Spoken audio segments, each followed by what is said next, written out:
नमस्कार दोस्तों, डेट है आज की 6 Feb 2025। स्वागत है आपका आज के करंट अफेयर डिस्कशन में। चलिए डिस्कशन शुरू करते हैं। चलते हैं हमारे पहले आर्टिकल की ओर। हमारा पहला आर्टिकल जो है वो भिक्षावृत्ति से रिलेटेड है। भिक्षावृत्ति पर प्रतिबंध लगा दिया गया है, इससे संबंधित हमारा पहला आर्टिकल होने वाला है। कहाँ पर ये काम आएगा? ये काम आएगा जीएस पेपर 2 में और जीएस पेपर 1 में काम आएगा। ये पूरा हम आर्टिकल बात करेंगे। इसमें प्रीलिम में इसका वेटेज कम है, प्री में इससे रिलेटेड क्वेश्चन नहीं बनने की संभावना है। बहुत कम संभावना है कि प्रीलिम में इससे रिलेटेड डायरेक्ट क्वेश्चन बने। ठीक है, मेंस में बहुत ज़्यादा संभावना हो जाती है इससे रिलेटेड क्वेश्चन बनने की। तो हम इस पर्सपेक्टिव से देखेंगे। देखो, मेंस में क्या क्वेश्चन बन सकता है? भिक्षावृत्ति पर बैन लगा दिया गया है, क्यों लगा दिया गया है, इसके क्या कारण हो सकते हैं, क्या प्रभाव हो सकते हैं, क्या बैन लगाना चाहिए नहीं लगाना चाहिए, ये सारी चीज़ें मेंस में पूछी जा सकती है। तो हम इस आर्टिकल को इस प्रकार से देखेंगे कि मेंस में अगर क्वेश्चन बनता है तो हम किस प्रकार से उत्तर दे सकते हैं। ठीक है, अगर आपके सामने क्वेश्चन आता है तो सबसे पहले क्वेश्चन लिखने का तरीका क्या होना चाहिए? पहले इंट्रो लिखो, उसमें बताओ भिक्षावृत्ति के बारे में। भिक्षावृत्ति किसे कहा जाता है ये दे दो, या डेटा दे दो। भिक्षावृत्ति क्या होती है, मतलब इतने टाइम से चल रही है भिक्षावृत्ति, इतने लोग भिक्षा में इन्वॉल्व है। ठीक है, ये सारा डेटा देख के लिख दो। डेटा भी नहीं है, इंट्रो भी नहीं है, तो फिर जो क्वेश्चन में पूछा गया है उसे ही आप ऐसे लिख दो। भाई इस तरीके से क्वेश्चन में क्या पूछा गया है उसी को लिख दो। तो एक्सप्लेन करना है, इंट्रो में हमेशा एक्सप्लेन करना होता है कि अगला पूछ क्या रहा है। जैसा आप इंट्रो लिखोगे आपका क्वेश्चन भी उसी तरीके से चलेगा। तो आपका कोई आंसर चेक कर रहा है, मतलब जो एग्जामिनर है वो आंसर चेक कर रहा है, तो वो इंट्रो को देख के ही आंसर को चेक करेगा, तो उसका माइंडसेट समझ में आ जाएगा। तो आपको खुद को ड्राइव करना है कि आपका आंसर किस तरीके से चलने वाला है, वो सारा आप इंट्रो में बता दोगे। तो आप डेफिनेशन से दे सकते हो, किसी भी प्रकार से इंट्रो शुरू कर सकते हो। ये हो गया इंट्रो। उसके बाद में आपको बॉडी पार्ट में अलग अलग चीज़ें बतानी है। तो ये तो फॉर्मेट होता है मेंस में आंसर लिखने का। बात करें भिक्षावृत्ति की, चर्चा में क्यों है? न्यूज़ ये है कि भोपाल में जो भिक्षावृत्ति है इसे बैन कर दिया गया है। पहले इंदौर ने किया था, अब भोपाल में इसे बैन कर दिया है। काम का है ये नहीं है। काम कहाँ सकता है? जब भिक्षावृत्ति से रिलेटेड कुछ लिखना हो तो एग्जाम्पल देना हो ना कि ये कहाँ पर बैन किया गया है, तो वहाँ पर ये एग्जाम्पल दे सकते हो कि अभी भोपाल में भिक्षावृत्ति को बैन कर दिया गया है, इससे पहले इंदौर में इसे बैन किया गया था। तो एक एग्जाम्पल के रूप में काम आ सकता है। बाकी प्रीलिम में कोई क्वेश्चन नहीं पूछेगा कि भिक्षावृत्ति को कहाँ बैन किया गया है।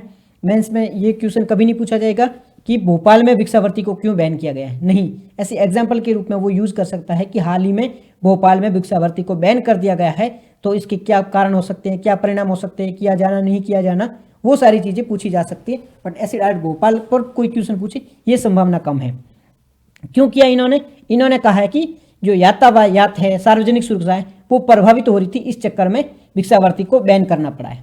ठीक है, इस भिक्षावृत्ति से प्रभावित होते हैं, इसके कारण इसको बैन कर दिया गया है। अब बात करते हैं भिक्षावृत्ति को क्यों बैन किया गया, हम कारण देख लेते हैं। ये कारण हमारे मेन एग्जाम में भी काम आ सकते हैं। अभी हम समझ तो रहे हैं भोपाल के एग्जाम्पल से, बट हम भोपाल को साइड में रख दो। आपको ये समझना है कि भिक्षावृत्ति के बारे में कुछ लिखना हो तो ये पॉइंट भी वहाँ पर लिखे जा सकते हैं। ठीक है, अभी भोपाल को हटा दो, बट ये भिक्षावृत्ति को क्यों बैन करना चाहिए या क्यों बैन किया जाता है, तो आप ये पॉइंट यूज कर सकते हो। तो पहला पॉइंट क्या है? यातायात और सार्वजनिक स्थलों पर अव्यवस्था। तो हमें जब उत्तर लिखोगे हम लिखेंगे कि भिक्षावृत्ति के कारण यातायात प्रभावित होता है।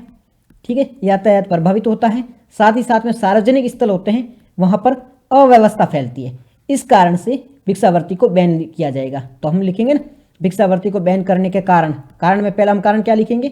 यातायात। देखो टाइम लगेगा आपको, ये आर्टिकल इसी वजह से लंबे हो रहे हैं। वीडियो लंबा क्यों बन रहा है? क्यों मैं सिंप्लीफाई करके समझा रहा हूँ। ठीक है, यातायात और सार्वजनिक स्थलों पर अव्यवस्था फैलती है, इस वजह से इसे बैन किया। तो पहला कारण हो गया। दूसरा, इससे धार्मिक स्थल और पर्यटन स्थल पर अव्यवस्था फैलती है। आपने देखा होगा मंदिर, इनके आगे बहुत ज़्यादा भिखारी रहते हैं, कोई भी लोग घूमने आते हैं तो वहाँ पर भिखारी रहते हैं, तो ये अव्यवस्था तो फैलती है। तो दूसरा कारण ये लिख सकते हो, धार्मिक स्थल और पर्यटन स्थल पर अव्यवस्था फैलती है। तीसरा कारण, ये दूसरा कारण है। तीसरा पॉइंट क्या है?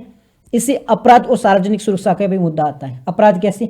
कई बार आपने देखा होगा भिखारी होते हैं, जैसे मैं किसी इंसान को वो नहीं कर रहा हूँ कि इंसान गलत होते हैं, नहीं, कुछ लोग होते हैं जो एज ए भिखारी के रूप में काम करते हैं, बट वो क्रिमिनल एक्टिविटी में भी शामिल होते हैं, कई प्रकार के क्राइम भी करते हैं, तो वो भी चीज़ें बढ़ोतरी देखने को मिलती है। कुछ लोग होते हैं जबरदस्ती भिखारी मतलब बना देते हैं, बच्चों को भीख मंगवाते हैं, तो एक प्रकार का अपराध भी देखने को मिलता है, एक बहुत बड़ा गिरोह भी देखने को मिलता है। तो ये तीसरा पॉइंट आप लिख सकते हो कि इसमें अपराध और सार्वजनिक सुरक्षा भी देखने को मिलता है। कई बार क्या होता है, एक राज्य से दूसरे राज्य में लोग भिखारी बन के चले जाते हैं और वहाँ जाके अपराध करके वापस आ जाते हैं, तो आपराधिक गतिविधियाँ भी देखने को मिलती है। तो पहला पॉइंट हमारा ये हो गया, दूसरा ये हो गया, तीसरा ये पॉइंट हो गया। ये हम कारण की बात करें कि क्यों बैन किया जाता है भिक्षावृत्ति को, तो ये कारण है। ठीक है, कारण में लिखना होगा आपको, ये लिखना है। मैं क्वेश्चन पूछूंगा, वहाँ पे आंसर लिखना है आपको। आंसर एक पेज पे लिख के दो, तभी आपको पता चलेगा आप पढ़ क्या रहे हो। आप नहीं लिख के देखो, समझ में नहीं आने वाला है। टेलीग्राम में मैं क्वेश्चन लिख के देता हूँ, तो किसी भी टॉपिक पर लिख के देता हूँ। इस प्रकार से आप आंसर दिया करो, ताकि आपको भी समझ में आ जाएगा कि आप पढ़ क्या रहे हो। ठीक है, तो मैं सिंप्लीफाई करके समझा रहा हूँ। ठीक है जी, ये तो कारण बात कर लिए। अब कानूनी प्रावधानों के बारे में बात करते हैं। लीगल फ्रेमवर्क क्या है, ये क्या है, ये लीगल चीज़ें याद रखनी है। देखो, यूपीएससी डायरेक्ट ये कभी नहीं पूछेगा कि जो एक्ट है उसका ये सेक्शन क्या है, बट ये कुछ इंपॉर्टेंट सेक्शन है, उसके बारे में आपको पता होना चाहिए। तो मेंस में कहीं यूज कर सको तो इन सेक्शन के बारे में आपको आइडिया होना चाहिए, कुछ इंपॉर्टेंट सेक्शन के बारे में। तो लाइक यहाँ पर हम बात कर रहे हैं भारतीय नागरिक सुरक्षा संहिता। अब सेक्शन होते क्या, सेक्शन मतलब धाराएं, सिंपल सी बात। अब इससे समझाना क्या बैठूंगा, कोई भी एक्ट होता है ना, एक्ट के अंतर्गत अलग अलग धाराएं होती है। ठीक है, इसे सेक्शन भी कहा जाता है, इंग्लिश में सेक्शन, हिंदी में धाराएं कहा जाता है। तो ये जो भारतीय नागरिक सुरक्षा संहिता, संहिता क्या, एक कोड है, कानून होता है ना, वैसे एक कोड होता है। तो इस प्रकार का एक कोड है, उसके अंतर्गत धारा है 163, 163। ये धारा 163 क्या कहती है, ये भिक्षावृत्ति पर प्रतिबंध लगाने का आदेश देती है। इस जो 163 है, ये भिक्षावृत्ति को बैन करती है। इसको याद इस वजह से रखना है, अगर मेंस में लिखना हो तो हमारे लीगल फ्रेमवर्क क्या है भिक्षावृत्ति के लिए, तो हमारी धारा 163 है, भारतीय नागरिक सुरक्षा कोड है, उसकी धारा 163 है, वो भिक्षावृत्ति को बैन करने की बात करती है। फिर धारा 223 है, वो आदेश के अवहेलना करने पर दंड देती है। अगर गवर्नमेंट ने आदेश दे दिया कि भिक्षावृत्ति को बैन कर दो, फिर आदेश का उल्लंघन करोगे तो दंड दिया जाएगा, ये धारा 223 कहती है। फिर एक कानून भी बनाया गया, बॉम्बे भिक्षावृत्ति निवारण अधिनियम। ये बॉम्बे का है, लेकिन इसके आधार पर कई अन्य राज्यों ने भी कानून बनाए हैं। ये जो अधिनियम 1960 का, ये भी भिक्षावृत्ति की रोक टोक के बारे में बात करता है, किस प्रकार से भिक्षावृत्ति को रोका जाना चाहिए, ये सारे प्रावधान इसमें दिए गए हैं। और इसी कानून में भिक्षा, जो भीख मांगने वाले हैं ना, भिक्षुक जो भीख मांगते हैं, उनकी परिभाषा भी दी गई है। अब कौन भिक्षुक होते हैं, जो भीख मांगते हैं, जिनके पास आसरा नहीं होता है, वो सड़कों पे जाके भीख मांगता है अलग अलग जगह पे, तो उन्हें भिक्षुक कहा गया है। यहाँ पे प्रदर्शन करने वाले को भी कहा जाता है, और कुछ वस्तुएं बेचते हैं। लाइक मैं वो नहीं कहूँगा कि काम करने वाले सारे भिक्षुक होते, बट जैसे आपने देखा गुब्बारे वगैरह बेच के अपना काम चला रहे हैं, तो उनको भी इस श्रेणी में शामिल किया गया है। इसके बाद में दिल्ली उच्च न्यायालय, जो दिल्ली हाई कोर्ट है, उन्होंने 2018 में अपने एक निर्णय में बताया गया था कि जो भिक्षावृत्ति है उसको अपराध बनाना है, वो गलत है। वैसे है ना, इसको अपराध माना जाता है, बट दिल्ली हाई कोर्ट ने क्या कहा, इसको आप है ना अपराध मत मानो यार, वो मजबूरी में मांगते हैं। कुछ लोग ऐसे होते हैं वो सच में काम नहीं कर पाते, आपने देखा होगा, वो फिजिकल रूप से बहुत ज़्यादा कमज़ोर होते हैं। अब वो चाहे के भी वो जॉब नहीं कर पाते हैं, तो अब उनको आप बोल दो कि नहीं ये अपराधी है, तो वो गलत है। बट कुछ लोग जेन्युइनली ऐसे होते हैं जो काम कर सकते हैं, बहुत स्ट्रांग है, हट्टे खट्टे हैं, ठीक है, मतलब एकदम स्ट्रांग है, वो काम कर सकते हैं, बट फिर भी वो काम नहीं करते। उनको बस ऐसा होता है, नहीं यार क्यों काम करना है, 1-2 घंटे जाना है, भीख मांगनी है, जो भी पैसे आए खा पी के सो जाओ, वो दारू वारू पियो, मौज करो, तो क्यों भीख मांगनी है, मतलब क्यों काम करना है। तो कुछ लोग ऐसे हैं, वो तो गलत भीख मांग रहे हैं, वो तो अपराधी है, सच में अपराधी है। बट कुछ लोग ऐसे हैं जो काम नहीं कर पाते हैं, उनके पास में इतनी कैपेबिलिटी नहीं है, विकलांग है, हाथ पैर नहीं है, तो वो भीख मांगी और कर भी क्या सकते हैं, ठीक है, उनके पास अपॉर्चुनिटी भी तो नहीं है ना, तो वो वाली चीज़ें। तो दिल्ली हाईकोर्ट ने कहा था कि इनको है ना आप अपराधी घोषित कर रहे हो, ये गलत चीज़ है। तो ये फैक्ट याद रखना कि इस पर कोर्ट के क्या वर्डिक्ट है, ये चीज़ बहुत इंपॉर्टेंट होती है। जो सुप्रीम कोर्ट है या किसी राज्य का कोई हाई कोर्ट है, वो किसी मुद्दे पर कोई जजमेंट देता है, निर्णय देता है, उसको याद इस वजह से रखना है कि वो आपके मेंस में कहीं पे काम आ सकता है। तो अगर हम भिक्षावृत्ति पे कुछ लिखने वाले हैं तो यहाँ पे इस पॉइंट को लिख सकते हैं कि दिल्ली हाई कोर्ट और सुप्रीम कोर्ट का एक निर्णय है, जिसमें सुप्रीम कोर्ट ने कहा था या दिल्ली हाई कोर्ट ने कहा था, क्योंकि आगे सुप्रीम कोर्ट भी इसी पर बात करेगा, हम आगे पढ़ेंगे भी। तो दिल्ली हाई कोर्ट ने कहा था कि भिक्षावृत्ति है उसको आप अपराधी नहीं मान सकते हो, ठीक है, अपराधी मानते हो, ये हमारा जो मौलिक अधिकार है, जो समानतापूर्ण जीवन जीने का अधिकार है, उसका उल्लंघन होगा। और सुप्रीम कोर्ट ने भी इस बात को एग्री किया था। तो ये चीज़ आपको याद रखनी है, ठीक है। इस प्रकार की इस आर्टिकल में बात हो रही है। फिर एक स्कीम है, स्कीम क्या, स्माइल स्कीम, ये स्कीम का नाम याद रखना। प्रीलिम में ना आए क्वेश्चन, मेंस में इसको यूज कर सकते हो, तो प्रीलिम में भी क्वेश्चन आ सकता है, स्माइल स्कीम किससे रिलेटेड है, ठीक है, इसका उद्देश्य क्या है, कब इसे रिलीज मतलब कब लॉन्च किया गया था, ठीक है, और किसके द्वारा लॉन्च किया गया था, ये सारी चीज़ें प्रीलिम में पूछी जा सकती है।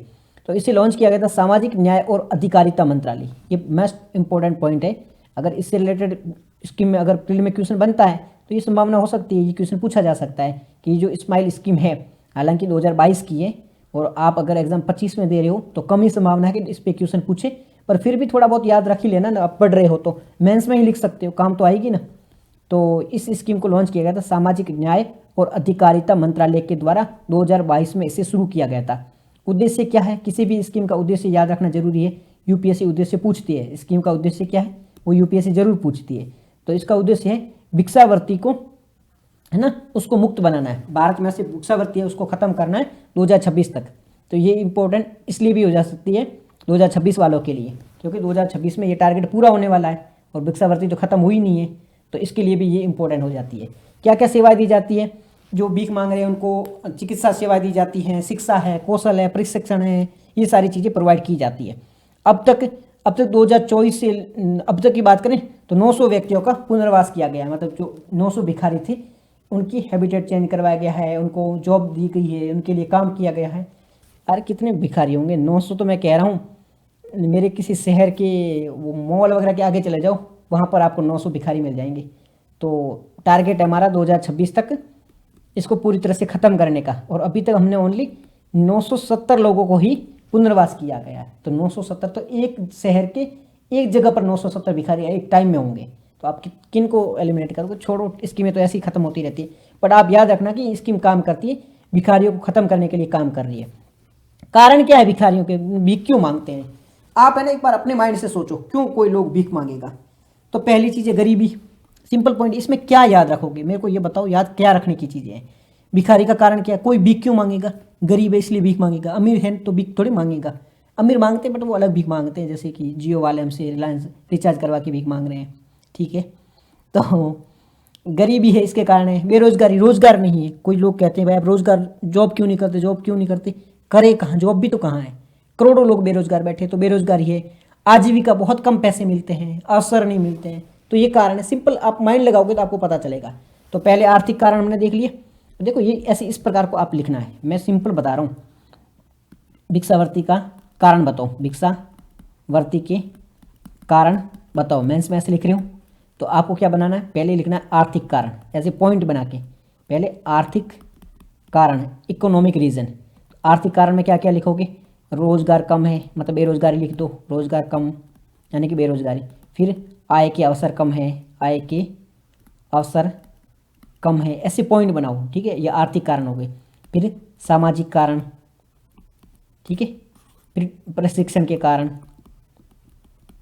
जो भी ऐसे पॉइंट बनाओ, ये पॉइंट बहुत काम आते हैं, तो आप पॉइंट के अंदर पॉइंट बनाओ। ये ऐसे लिख दिए, आर्थिक कारण, फिर सामाजिक कारण, फिर इसके अंदर पॉइंट बनाओ, इसके अंदर पॉइंट बनाओ। ये डायग्राम वाइज जो आंसर होता है बहुत अच्छा माना जाता है यूपीएससी में, पॉइंट वाइज आंसर दो, डायरेक्ट ऐसे ऐसे मत दो, लाइन बनाई एक पेज बनाए उसमें लिख के दो, वो मत दो, आप पॉइंट वाइज दो, पहले आर्थिक कारण दे दिए, फिर सामाजिक कारण दे दिए। इस प्रकार का आंसर बहुत अच्छा लगता है यूपीएससी वाले में, तो इस प्रकार से फोकस किया करो, आंसर होना चाहिए वो पॉइंट वाइज होना चाहिए। दूसरा पॉइंट क्या है, सामाजिक कारण। सामाजिक कारण में क्या क्या आएगा, जाति व्यवस्था है, कुछ लोग ऐसे माने जाते हैं ना लोअर कास्ट, वैसे कोई लोअर ऊपर नीचे कुछ भी नहीं होता, बट जो भी समाज में चल रहा है उसकी बात कर रहा हूँ, बाकी हालांकि ऐसा होता कुछ भी नहीं है। तो सामाजिक कारण है कि जाति व्यवस्था बहुत इसके लिए वो रिलायबल मानी जाती है, कुछ निचली जाति के लोग होते हैं, मैं नहीं कह रहा हूँ निचली जाति के लिए, आर्टिकल कह रहा है कि निचली जाति के लोग होते हैं वो इन मामलों में होते हैं, इन्वॉल्व होते हैं, उनके पास में अवसर नहीं होते हैं, तो उनको भीख मांगनी पड़ती है। कुछ जातियों के भी नाम दिए गए हैं, मैं फिर भी नहीं कह रहा हूँ, आर्टिकल बात कर रहे हैं भाई, मैं सब जातियों की सम्मान करता हूँ कि सारी जातियाँ इक्वल है, ठीक है। तो नट है, बाजीकर है, ये भीख मतलब ज़्यादा मानते हैं, ऐसे देखा जाता है जनरली, तो ये आर्टिकल बात करा, मैं ऐसी कुछ भी बात नहीं कर रहा हूँ। फिर शारीरिक और मानसिक दिव्यांगता, कोई फिजिकली स्ट्रांग ही नहीं, वो काम ही नहीं कर पाएगा तो वो कैसे करेगा काम, तो वो तो मांगेगा ही भीख। तो पहले हमने सामाजिक कारण देख लिए, आर्थिक कारण देख लिए, फिर शारीरिक रूप से जो कमजोर है वो भीख मांगेगा। फिर उसके पास में पुनर्व्यवस्था, रहने की व्यवस्था नहीं है, जैसे कि अभी यहाँ पे बाढ़ आ गई, एक जगह से दूसरी जगह चला गया है, अब वहाँ पे रहने की व्यवस्था नहीं, खाने की व्यवस्था नहीं है, रोजगार नहीं है, तो वो क्या करेगा, भीख मांगेगा। कुछ है ही नहीं उसके पास, टैलेंट ही नहीं है, तो वो भीख ही मांगेगा। तो वो सारी चीज़ें, कुछ लोग होते हैं वो संगठित होकर अपराध भी करते हैं, आपने देखा होगा किसी मूवी वगैरह में कि वो बच्चों से भीख मंगवाते हैं, जो बड़े बड़े विलन होते हैं वो बच्चों के हाथ पैर काट देते हैं, फिर उनसे भीख मंगवाते हैं, तो इस प्रकार का भी काम देखा जाता है। तो ये सारे कारण हैं भिक्षावृत्ति के, इस कारण से लोग भीख मांगते हैं। फिर इसका प्रभाव क्या होता है, प्रभाव यही होगा, सिंपल आप अपने माइंड में सोच के देखो, मैंने जैसे कारण सोचे थे ना, जैसे हमने कारण का पता किया था कि कारण क्या क्या हो सकते हैं, सामाजिक कारण हमने देखा था, आर्थिक कारण देखा था, फिर हमने क्या देखा था कि बाढ़ वगैरह आ गई है तो प्राकृतिक कारण हमने बात करी थी, नेचुरल डिजास्टर वगैरह आ गया, ठीक है। उसके बाद में कोई स्ट्रॉन्ग नहीं है, जिसके हाथ पैर नहीं है, ठीक है, विकलांग है, तो वो भी कारण बनता है एक। तो ये सारे हमने कारण चर्चा किए। तो वैसे ही अपने माइंड से आप प्रभाव भी देखो। अगर कहीं आप जा रहे हो तो वहाँ पे आप देखो कोई बहुत ज़्यादा भिखारी है, कूड़े कचरे टाइप ऐसी पूरा व्यवस्था चली हुई है, तो आपको अजीब लगेगा ना, बिल्कुल अजीब लगेगा। बाहर से लोग घूमने आ रहे हैं, उनको भिखारी वगैरह दिखेंगे तो वो क्या सोचेंगे, यार कैसा शहर है, कैसा देश है, तो एक नेगेटिव इम्पैक्ट भी पड़ता है। तो वही है, पहले तो सार्वजनिक स्वास्थ्य की बात होती है, बहुत गंदगी वगैरह रहती है, स्वच्छता की बात आती है, ये प्रभावित होती है।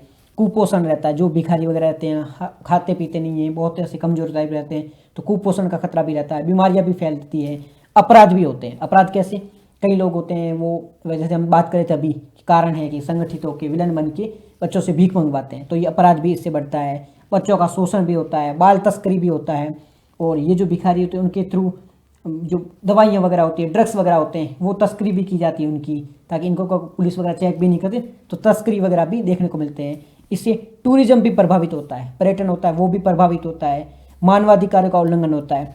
बच्चों से अगर ज़बरदस्ती भीख मंगवाई जाएगी तो ये मानवाधिकार का उल्लंघन ही है ना। और साथ ही साथ में कई बार क्या होता है, पुलिस होती है वो इनको बिना किसी अपराध के ऐसे पकड़ ले, वो जो कहीं भीख मांग रहे, इन्होंने कुछ अपराध भी नहीं किया, ऐसे नॉर्मली बैठे हैं तो भी इनको पकड़ लिया जाता है। तो ये भी गलत चीज़ है ना कि उनके मानवाधिकारों का उल्लंघन हो रहा है। तो ये सारे प्रभाव देखने को मिलता है। आपको ज़्यादा सोचना ही नहीं, सिंपल सिंपल पॉइंट है, थोड़ा माइंड में लगाओगे ना तो आपको सारी पॉइंट समझ में आ जाएगा, ज़्यादा वो याद रखने वाली बात ही नहीं इसमें। तो ये कुछ कारण थे। वे फॉरवर्ड में क्या लिखा जा सकता है, आगे की रहा है, जो ऐसे अपराध करते हैं विलन वगैरह बन के बच्चों से ज़बरदस्ती भीख मंगवा रहे हैं, उनको तो पकड़ के ठोक डालो, जेल में डालो, उनके प्रति कुछ एक्शन लेने की आवश्यकता है। पुलिस को और एनजीओ को साथ में मिलकर काम करना चाहिए, तस्करी वगैरह होनी चाहिए, उसको रोकनी चाहिए, जागरूकता फैलाओ कि भाई जो आप गलत कर रहे हो, जो कास्ट में ना कास्ट बेस्ड भीख मंगवाते हैं कि कुछ कास्ट होते हैं उनके लोग वैसे भीख मांगते हैं, तो उनके जागरूक फैलाओ, नहीं यार आप काम भी कर सकते हो, रोजगार प्रोवाइड करने की आवश्यकता है। साथ ही साथ में अब सिटी होती है उनको प्लान तरीके से नियोजित करो, रोजगार जनरेट करो, जो भिखारी होते हैं उनके रहने की व्यवस्था करो, उनको ट्रेन प्रोवाइड करो, मतलब उनको कौशल दो, ट्रेनिंग दो, उनको ऐसी ट्रेन कर दो कि कुछ ना कुछ काम कर सके। सिलाई की ट्रेनिंग दे दो उनको, बुनाई की ट्रेनिंग दे दो उनको, कुछ बनाना सिखा दो, ठीक है, बिल्डिंग बनाना, कुछ ना कुछ काम करना सिखा दो ताकि वो कुछ काम कर सके। साफ सफाई का काम सिखा दो कि वो थोड़ा बहुत साफ सफाई वगैरह करके भी अपना अपना पेट तो पाल ले कैसे भी करके। तो उनको शिक्षा देने की आवश्यकता, प्रशिक्षण देने की आवश्यकता है, बेरोजगार को दूर करने की आवश्यकता है, सामाजिक रूप से उनका जो बहिष्कार होता है उनको रोकने की आवश्यकता है। तो ये सारी चीज़ें करके भीख मंगी जो भिखारी जो होते हैं भीख मांगते हैं उनको कम किया जा सकता है। तो गवर्नमेंट का जो टारगेट है ना स्माइल स्कीम के तहत के 2026 तक ख़त्म करना है, तो वैसे ख़त्म नहीं किया जा सकता है जब तक आप रोज़गार नहीं जनरेट करोगे, जब तक आप आगे आके लोगों के साथ मिलकर काम नहीं करोगे तब तक इसे नहीं रोका जा सकता है। तो ये इसको एक मुद्दा बनाना होगा, जब तक मुद्दा नहीं बनेगा तब तक इसे ख़त्म नहीं किया जा सकता है। तो ये पूरा हमारा आर्टिकल था भिक्षावृत्ति से रिलेटेड। अगर आप मेंस में क्वेश्चन बनेगा तो आपको सिंपल सिंपल पॉइंट दे देने हैं, कुछ भी बनेगा सबसे पहले बताना है इंट्रो में ऐसे लिखना है, कहीं भी लिखो, पहले लिखो इंट्रो, भिक्षावृत्ति क्या होती है उसके बारे में लिख दो, पहला पॉइंट ये हो गया। उसके बाद में बॉडी पार्ट में हम बात करेंगे भिक्षावृत्ति के कारण में हमने देखा था सामाजिक या आर्थिक है, ठीक है, फिर सामाजिक है, फिर प्राकृतिक है, ये सारे कारण है। फिर बात करेंगे प्रभाव की, क्या क्या प्रभाव पड़ते हैं इसके, तो जो प्रभाव पड़ते हैं हमने अभी डिस्कस किए थे, ठीक है, ये बात कर ली थी। फिर उसके अलावा हमने गवर्नमेंट में क्या क्या प्रयास किए गए, तो गवर्नमेंट के प्रयास की बात करें तो गवर्नमेंट स्माइल स्कीम लेके आई थी, तो ये गवर्नमेंट प्रयास के अंतर्गत लिखना है, गवर्नमेंट ने इसे रोकने के लिए क्या क्या प्रयास किए थे, ठीक है। लीगल फ्रेमवर्क के बारे में बात करनी है, तो लीगल फ्रेमवर्क के बारे में भी हमने डिस्कस किया था कि हमारे कानून में भी ऐसी व्यवस्था की गई है। सुप्रीम कोर्ट के और हाई कोर्ट के ये जो निर्णय थे इसके बारे में भी आप बता सकते हो कि इसके रिलेटेड सुप्रीम कोर्ट और हाई कोर्ट ने निर्णय भी दिए। उसके बाद में वे फॉरवर्ड में क्या लिखना है, यानी कि वे फॉरवर्ड का मतलब होता है आप अपने कुछ सुझाव दो कि इसे कैसे रोका जा सकता है।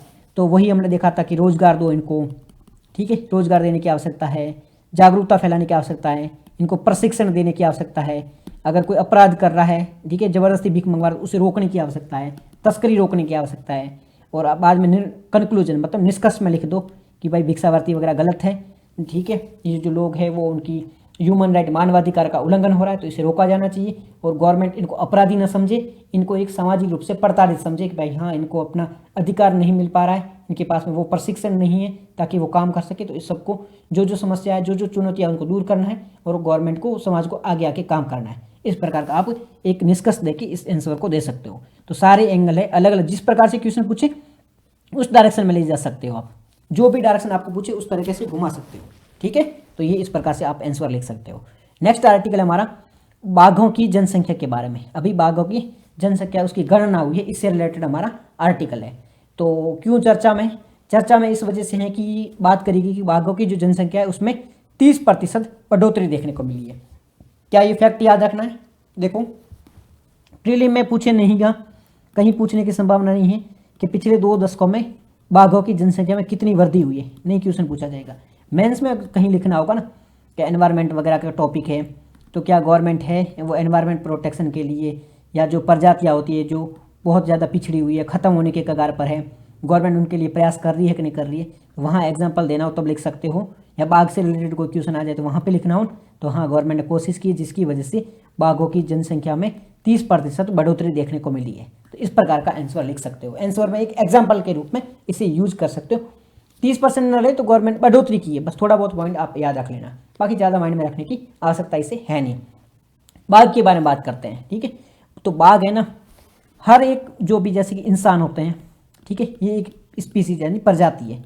ठीक है, जानवरों में अलग अलग प्रजातियाँ होती है। तो ये जो वाइल्ड कैट है, वाइल्ड कैट मतलब जंगली बिल्ली है, इसकी भी एक प्रजाति है, सबकी एक प्रजाति, तो जंगली बिल्ली की भी एक प्रजाति है। तो इंसानों में कुछ लोग बड़े हाइटेड होते हैं, कुछ लोग छोटे होते हैं, जैसे चाइनीज वगैरह, उनकी आंखें छोटी छोटी होती हैं, हाइट में भी छोटे होते हैं, कुछ लोगों की हाइट भी ज़्यादा होती है।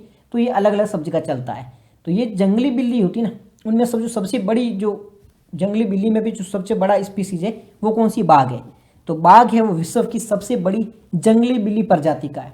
सबकी अलग अलग प्रजातियाँ होती हैं, तो जंगली जो बाघ वगैरह उनकी प्रजाति कौन सी है? तो बाघ आता है जंगली बिल्ली प्रजाति से आता है, और इसकी सबसे बड़ी स्पीसीज कौन सी है? वो बाघ ही है। जंगली बिल्ली जो प्रजाति है उनमें से सबसे बड़ा एनिमल कौन सा है? वो बाघ है। और इसमें कौन कौन से आते हैं? बाघ है, पैंथर है, वो तेंदुआ वगैरह जो आता है ना, वो इसी के अंतर्गत आते हैं। तो उसके बारे में अंतर भी देखना हो तो अलग अलग आर्टिकल आएंगे, तो हम डिस्कस करेंगे इनमें अंतर क्या होता है। ठीक है, वैज्ञानिक नाम याद रखना है भाई। यूपीएससी ने तो पूछा नहीं है अभी तक, तो कभी कभार कोई एक बार पूछा गया होगा तो पता नहीं, बाकी मोस्ट ऑफ टाइम में तो यूपीएससी नहीं पूछती है। और पूछेगी भी ना तो मेरे को याद नहीं है, मेरे को ऐसा कम ही चांस है कि आपको याद भी रह जाएगा। क्यों नहीं रहेगा? हर साल है ना हजारों स्पीसीज मिलती है, सबके वैज्ञानिक नाम आपको याद रहने वाले हैं नहीं, तो इन चीज़ों को तो अवॉइड कर दो। ये चीज़ याद रखना, IUCN की इंडेंजर्ड कैटेगरी में आती है, क्योंकि ये यूपीएससी ने पूछा भी है, और जब पूछा है तो उनको याद ही रख लेना। अब इनको कभी पूछा ही नहीं है तो संभावना नहीं है, तो इसका क्यों माइंड लगाए हम। तो ये लुप्त प्राय इंडेंजर्ड कैटेगरी में आता है, IUCN की इंडेंजर्ड कैटेगरी में। इंडेंजर्ड मतलब लुप्त होने के खतरे पर है, तो इसको ध्यान रखना भाई साहब, आप कभी भी जा सकते हो। और ये कैटेगरी वगैरह कैसे डिसाइड होती है? ये एनवायरनमेंट में आपने पढ़ा होगा, आप पढ़ोगे कभी, तो वहाँ पर भी होता है। IUCN एक संस्था है, वो इनको देती है कि उनकी प्रजाति देखती है, उनकी संख्या कितनी है, उस आधार पर इनको कैटेगराइज किया जाता है। मतलब IUCN, देखो IUCN नाम की एक संस्था है, ये क्या करती है? कोई भी प्रजाति है उनकी संख्या देखती है, कितनी संख्या, उसके आधार पे कितने बच्चे, उन सब के आधार पे इनको कैटेगरी में रखा जाता है। एक होती है क्रिटिकल इंडेंजर्ड, फिर ठीक है इंडेंजर्ड होती है, फिर लीस्ट कंसर्न होती है, ठीक है नियर थ्रेटेंड होती है। ये अलग अलग प्रकार की कैटेगरी होती है। ठीक है, एक वनरेबल होती है। अब ये है ना, ये सबसे कठिन है, मतलब ये तो मरने के कगार पे, इसकी कुछ ही जनसंख्या बची है। और ये जो लीस्ट कंसर्न वगैरह वाले हैं, ये आराम से नींद ले सकते हैं, इनकी जनसंख्या बहुत बची हुई है, इनको टेंशन लेने की आवश्यकता नहीं है। तो ये IUCN इस प्रकार से कैटेगराइज करता है। तो ये अभी हम बाघ की बात करें तो ये कौन सा आता है? ये इंडेंजर्ड में आता है, तो इसको टेंशन करनी चाहिए, इसकी कुछ ही प्रजाति बची है, और ये खत्म होगी तो ये बाघ की प्रजाति खत्म हो जाएगी। और गवर्नमेंट कोशिश भी इस वजह से कर रही है क्योंकि ये इंडेंजर्ड कैटेगरी में आता है। अगर इसमें कोई आता है तो गवर्नमेंट की नज़रों में आ जाएगा, न्यूज़ में आ जाएगा। और इनको भी याद भी रखना है, क्योंकि जो इंडेंजर्ड कैटेगरी में है ना, वो कुछ ही प्रजातियाँ है। क्रिटिकल इंडेंजर्ड में भी कम है, इंडेंजर्ड में भी कम है, फिर वनरेबल में कुछ ज़्यादा होगी। नियर थ्रेटेंड वगैरह का तो माइंड नहीं रखना, क्योंकि उसमें तो सब प्रजाति, काफ़ी ज़्यादा प्रजातियाँ आती हैं, तो आपको याद भी नहीं रखना है। और यूपीएससी भी उन लोगों को नहीं पूछता है, यूपीएससी उनके बारे में पूछेगा जो खतरे के कगार पे हैं, क्योंकि यूपीएससी भी तो चाहता है ना भाई ऐसे लोगों का ध्यान रखा जाए। तो यूपीएससी भी ऐसे को बात करता है जो बहुत खतरे के कगार पे खड़े हुए हैं। और जब से ये इन्वायरमेंट का पेपर साथ में आया ना, IAFS का, मतलब इंडियन फॉरेस्ट सर्विस का, तब से एनवायरनमेंट के क्वेश्चन यूपीएससी टफ बनाने लग गई है। तो थोड़ा फोकस करना कि एनवायरनमेंट के क्वेश्चन यूपीएससी पूछती है, ठीक है, और इस प्रकार के ही क्वेश्चन पूछे जाते हैं। तो थोड़ा इन चीज़ों के बारे में माइंड रखना है आपको कि इंडेंजर्ड कैटेगरी में कैसे होते हैं, कौन कौन सी इंडेंजर्ड कैटेगरी में है, तो यूपीएससी इस पर क्वेश्चन पूछते हैं, थोड़ा बहुत माइंड में रखना। फिर अब हम बात कर लेते हैं बाघों के महत्व के बारे में। ये जो बाघ होते हैं ना, ये एक इंडिकेटर स्पीसीज है। अब ये इंडिकेटर क्या होती है? इंडिकेटर स्पीसीज है, ठीक है। इंडिकेटर का मतलब होता है सूचना देने वाला, इंडिकेट करने वाला। आप कहीं बाइक एक्टिवा वगैरह लेके जा रहे हो, गाड़ी लेके जा रहे हो, तो कहीं मोड़ते हो ना, तब इंडिकेटर चालू करते हो ना, तो ये बाघ भी है ना, ये इंडिकेटर है। अगर बाघों की जनसंख्या कम हो रही है, उसका मतलब है वहाँ का जो पारिस्थितिक तंत्र है, जहाँ बाघ रह रहा है, वो खतरे में है, ठीक है, क्योंकि बाघ खत्म हो रहे हैं। बाघ खत्म क्यों हो रहे हैं? क्योंकि वहाँ का इकोसिस्टम है वो नष्ट हो रहा है। तो बाघ इंडिकेट करता है कि भाई आपका है ना इकोसिस्टम वो खत्म हो रहा है, इसे जल्दी से बचा लो। तो ये इंडिकेटर स्पीसीज है। ये सर्वोच्च शिकारी है, मतलब एपेक्स पे आता है। जैसे आप वेब चेन वगैरह आपने पढ़ा होगा, फूड चेन वगैरह पढ़ा होगा ना, सबसे नीचे जो घास वगैरह आती है, फिर इसको खाने वाले थोड़े शाकाहारी आते हैं, फिर मांसाहारी आते हैं, तो बाघ यहाँ पे आता है, टॉप पे बैठता है राजा बन के। भाई मैं तो मौज काटूंगा, ऊपर बैठूंगा, मेरा मन चाहेगा तब जाके किसी को काट के खा के आ जाऊंगा, तो मैं तो टॉप पे बैठूंगा। तो ये टॉप स्पीसीज आते हैं। और जो टॉप वाले होते हैं वो इंपॉर्टेंट भी हो जाते हैं, क्योंकि ये सारे है ना, अगर ये मर जाएगा तो इनकी जनसंख्या बढ़ जाएगी, ठीक है, क्योंकि खाने वाला मर गया तो इनकी जनसंख्या बढ़ जाएगी। तो ये सबको नियंत्रित भी करता है, इस वजह से इसका होना जरूरी है। तो ये सर्वोच्च प्रजाति है, ये पर्यावरण और पारिस्थितिक तंत्र के लिए जरूरी भी है। जरूरी इस वजह से क्योंकि बाकी की जनसंख्या को नियंत्रित रखता है। अगर ये मर गया तो इनकी जनसंख्या बढ़ जाएगी, जो सेकंड वाले शाकाहारी वगैरह की है। अगर ये ज़्यादा बढ़ गई तो घास वगैरह बचेगी नहीं, तो इनकी ये खुद ही मर जाएंगी, तो पूरी पारिस्थितिक तंत्र नष्ट हो जाएगा। इसलिए इनका होना बहुत ज़्यादा जरूरी है, ठीक है भाई। अब इनका होना जरूरी है तो हम क्या कर सकते हैं? हमारे हाथ में कुछ है नहीं, ठीक है, हमारे हाथ में पढ़ेंगे, ठीक है। बात करते हैं बाघों के आवास के बारे में। बाघों को रहने के लिए बहुत लंबी जगह चाहिए, इतनी छोटे से बाड़े में वो नहीं रह सकता, खुला जंगल वगैरह चाहिए जहाँ पे मानव जो इंसान होता है वो कम जाए। अब इंसान तो कहीं पे भी पहुँच जाते हैं, अब इंसान जाएंगे तो वहाँ पे दिक्कत हो जाती है। तो इनको इंसान का हस्तक्षेप ना हो ऐसी जगह पर रहने की आवश्यकता है। तो बाघों के लिए विशाल क्षेत्र की आवश्यकता है जहाँ इंसान का हस्तक्षेप कम हो और बड़ी जगह आराम से ये रह सकें, ठीक है जी। अब तो हम क्या ही कर सकते हैं, रहो भैया के। ये कुछ फैक्ट दिए गए हैं, याद नहीं रखने, 2022 के हैं, नहीं रखने, कुछ भी याद नहीं रखना है।